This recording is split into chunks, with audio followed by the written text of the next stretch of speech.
What I would suggest is to cut yourself a little bowl full of maybe 10 or so tiles each, and play with them on your curves so you can see how they behave. So here I'm placing a wedgie, and then I'm going to place, let me see which ones are my righties. Normally I have them labelled.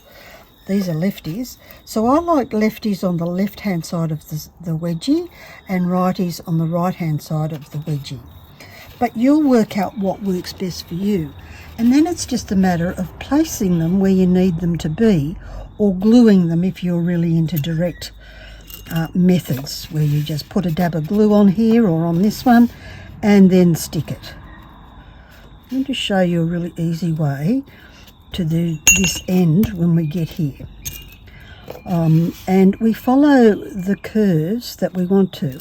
So this one is an inside curve. And you can see how easy it becomes to lay, and then you just ease them in. And you can see how terrific they are looking there. I did make a whole circle once with just using righties. Now, if I was doing a curve and I wanted this to scooch around this in this direction, I would then get one of these wedges and turn it upside down here, and you can see already the angle has changed just by that simple change. Then I would get the righties or the lefties, these are righties, and just place them there, and you can see how the angle has changed. So this is for nice gentle curves. Your big plates will be perfect with these. You'll want these smaller ones as shown up here for your tighter curves.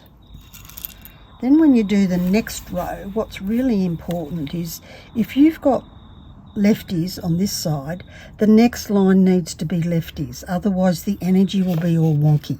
So if I put this righty here, it's like, oh, I don't like that at all. So you really want to make sure, now where are they, that the next row is going in the same direction.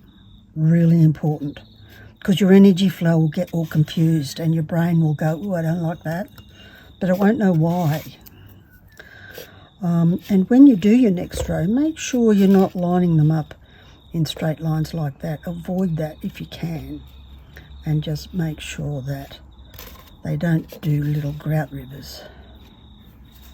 So basically that's it. So play with it and see how they behave to do what it is that you want to do.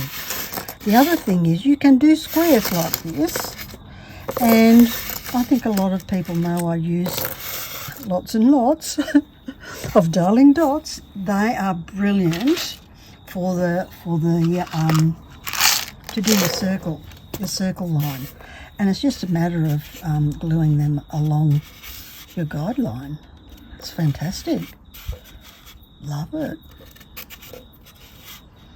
So you can see you automatically have the curve, and it's very forgiving, particularly when you get into this bit. I'll go through and I'll film how I do mine. Little squares. You can do the same thing, is cut the little wedges so they look like this lot here, and your righties and lefties for those who can manage it. I can't because my hands can't hold them, but if you don't have any hand or wrist issues, dead easy. With a stick, you treat them in the same way. So if it's going around a curve, you cut it into a wedge. You cut little righties, and it'll fit the curve much better. So I hope you found that helpful.